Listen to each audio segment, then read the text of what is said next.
Aku 10 tahun lho ora joget jaipong iki. Terus kowe pancen harus nyengkake aku. ngono lerang ning pondokan mau wis kuwar-kuwar. Apa? Mas, aku kok mau gandengno karo sinden sing agresif tak tandangane. Ora ya joget biasa ora apa-apa kok joget karo nangani wong lanang kok. Apa karo joget kasar apa alus kuwi? Urusanku to. Lho kok urusanmu sing joget aku. Lho, tapi sing poso panggung ki aku dadi sing menang perintah ki lak ya aku.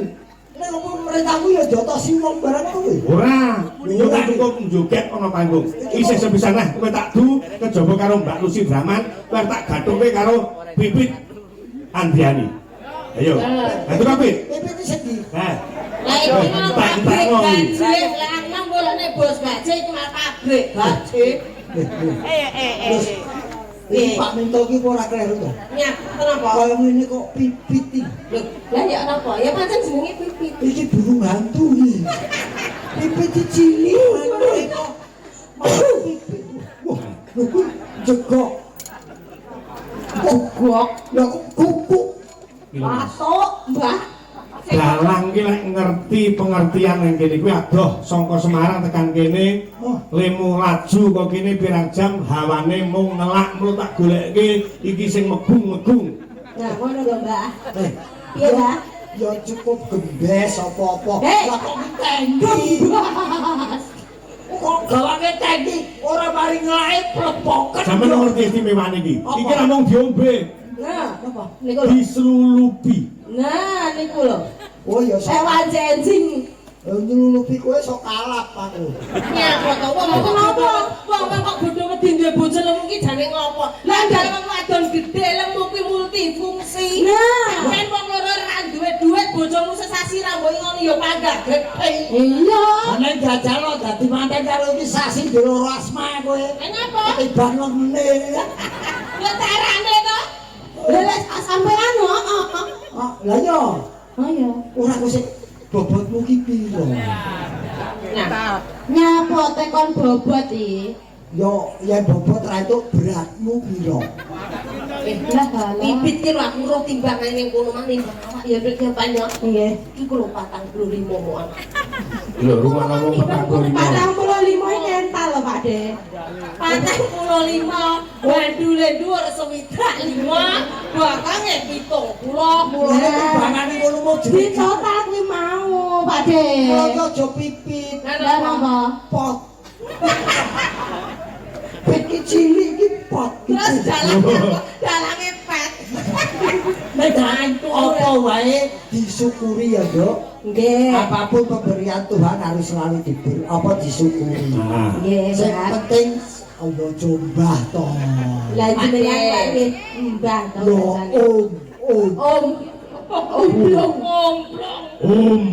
Oh kaya ya Bagyo gareng.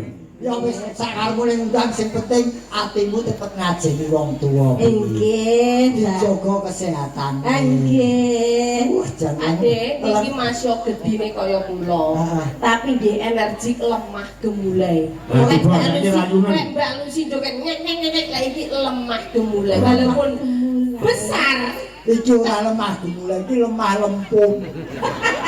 Lho sampeyan ora ngerti lek iki goyang kok. Wah, alah kok ana sing mening to, Pak De. Mbok tunjukkan kebolehanmu. Bukti kesek aku lagi Lah, Nah, dirayu mawa tembang gubuk asmara jangkep. Mas, bojo gubuk pos gubuk dikek iki gak ambruk lho Mas. Pos Gubuk yasan, Mas. Oh. Mas, kowe dinyek lho karo Pak Di. Ora percaya nek sampean iki madu mulai pinter joget lho niki. Pedang ngono. Ben ro dolane Pipit. Ben ro dolane Pipit iki, Mas. Pedang lucu Pak. Iki lho. Vitamin pati. Agresif.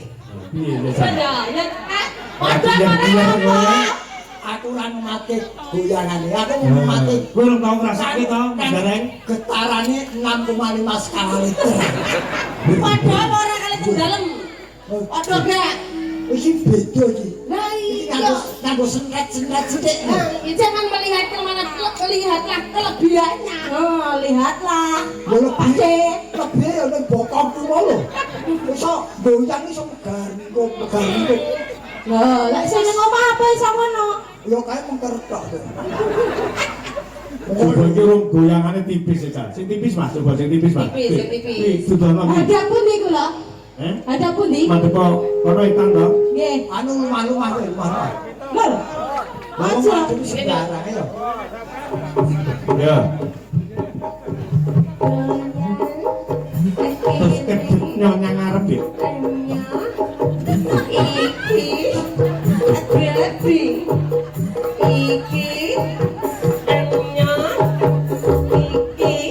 Cek kedangmu kok pecah to, Mas? Kok suaranya kok nganggo pret.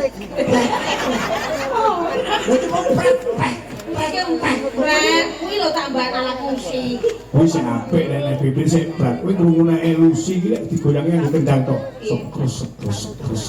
Apa sing sebel tas kesek kok Ayo mbuh. Nah, dirayu Mas, nganggo tembang gubung asmara. lho sing rayu dheweke aja. Lho, sing rayu yo garenge ning tengah duwe piyayi loro, nek yo seger-seger ngono kok ya. Nggih jenengan teng Balah, bojone loro gedine rong. Pripun dijujung? Aku nek ndi?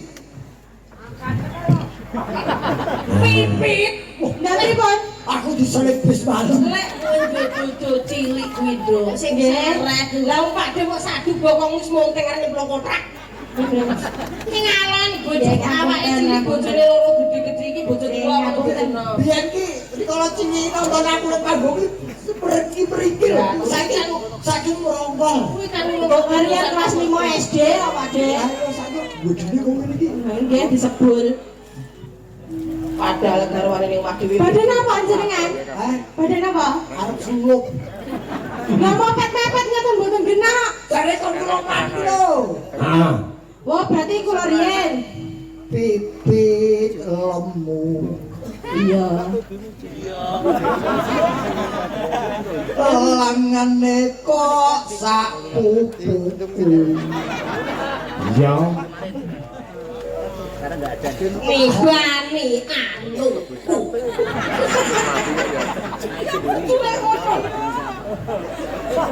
Dene lara sirah ngelu. Kok ibone suku terus ta?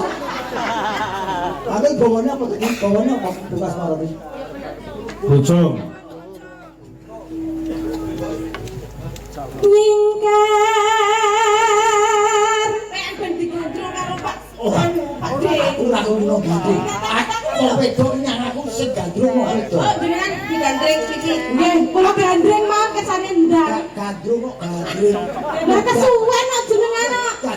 Gandrung aku sing meraba-raba. Wah. Mboten. Cetuke subuh jenengan nek raba-raba. Lah ya ora apa-apa tah wisone wis arek raba-raba lho. Pokoke anggere dikeki laler dincloki lah kuwi. Nek gak ngono timbrung mlumbang. Aduh. Nyingkur. Lah sama wong tuwek. ora sama. Halah. Kok iso wis buyutan. Lah nyekel. Ya sing getar ki jabone, dalem tetep tegak lurus. Lah. Wiwitan. Niki napa jenengan badan apa? Tak junjung kaya Gatot Kaca Prediwa kae lho. Lho. Ora Saestu, Kok goblok. Ayo Pak ya. Mas tulung junjungno Mas. Timbangane kowe nonton lakonono dhewe kena. Hah? Angel iki dijunjung kok angel men ya cah iki ya. Orang cetuk ndete kok nek cetuk ya gampang ning. Ora usah dijunjung kadeng ngene wis ketok Nggih. kepenak. Wiwitan Ya nyingkar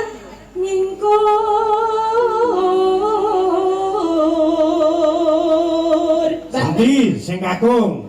Mbak Pipit, Nggih. berarti bucal batang to. Nyontekne kakung. ora roman kapathekmu. Kok lesu. Lah ya piye wong Alu mulai ha. Enggak boleh. Lah kok sandale sapa kuwi? Ibu, iki wek jelake lho. Dalange. Jangan lari sok selope bener enak. Lah kena lencong maling. Apa ora iso to? Temprah kuwi dalammu. Ya tuh irung runyam ya ngono kuwi. Wis jelas lho kok diambu. Ngambu semene kae akeh sing diambu kok selop diambu. Ala kowe mesti ya goleki sing mampu mesti kok goleki. Kok lanang ngene. Dawa kaya wunga. Lah. Lingsem yen kemutan. Lah yen kemutan bareng dawa kaya wunga. Oh nggih nggih. Iki wis ora kemutan. Yen kemutan. Kemutan opo dulu ora tak kok kemutan. Yo kemutan. Kemutan. Nggih. Terus kowe sing nembang. Kemutan ki apa to? Salah. Salah. Lah napa? Kemutan ki saka tembung mutan.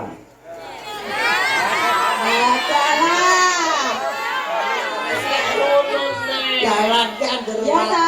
jalan ki anggere aku limo nyapu ya isine ngeres kok. Iya Dek wis to. Kok arep kaya ngopo duwite ke pirang-pirang nek dedebane debok, makane pikirane yo ngeres. Aine yo rono ae. Wong kemutan kok ono mutan. Pitung Ora apa-apa. Wong sing maite ya wong kocrok kabeh. Kuwi karo dhewe gurune yo kocok lho. Sapa gurune kocrok? Sapa sing ngadep debok ya sapa? Lah aku kocrok nyapa kok bae rene. Berarti lek ngono aku yo kocok. Berarti lek ngono yo ora aku tok sing kocok.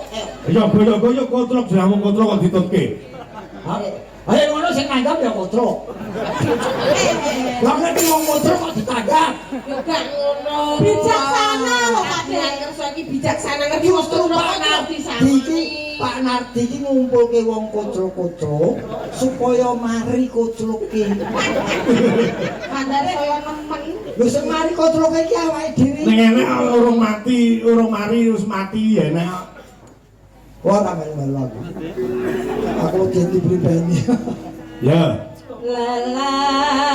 Lelampahan kang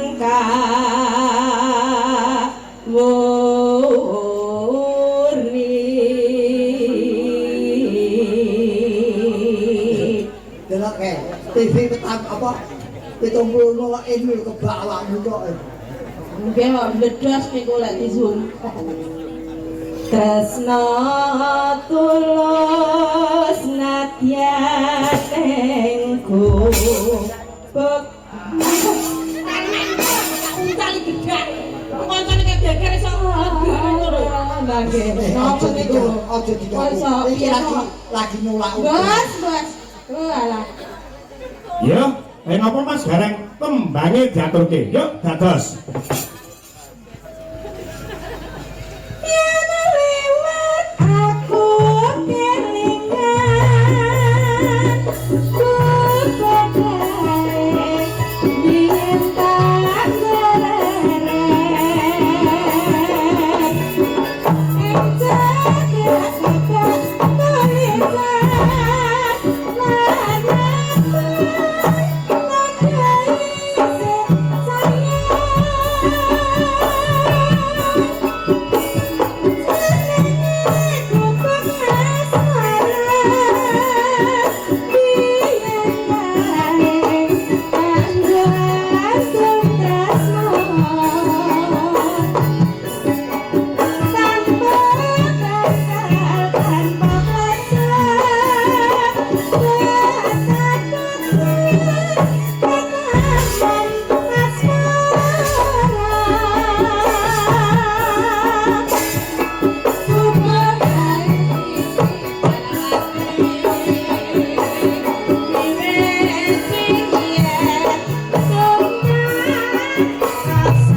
Digarap kegilenan Mas. Samboyo.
Hãy subscribe cho